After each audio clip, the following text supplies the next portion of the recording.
If you have one of these 3,000 watt Predator generators that are powered by a 212cc Predator, they really are great machines. If you're thinking of getting one, I highly recommend picking one up. But there are a couple things that you need to be aware of, especially during the breaking in period or right after that.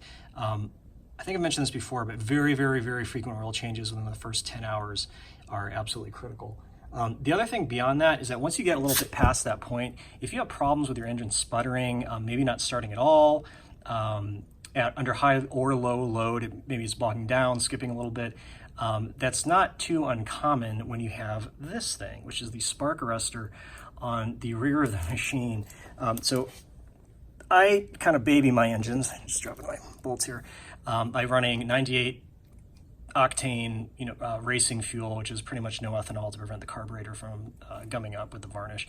I also change the spark plugs immediately on all of these engines. So, I mean, it's not like I'm not taking care of the engine or I didn't change the oil at all during the first couple hours of break-in period.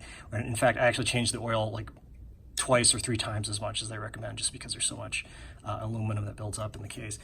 Anyway, so this spark arrestor, if you don't know where it is, it's on the exhaust side, and it's basically supposed to be a safety device that just bolts on right here. You can see where the 2 bolt holes go right there. But what ends up happening is that there's so much fouling that builds up, it becomes a restriction point.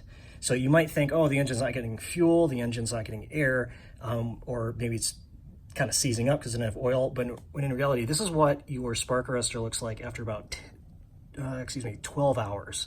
Just 12 hours of running this generator, and it's already completely clogged. And so the engine wasn't starting because it can't push exhaust out through the back ends of the generator. No wonder, So I mean, I get why they have to put these on there for safety reasons, but realistically, they're going to probably cause you more harm than good. So if you live in California, you're probably breaking the law.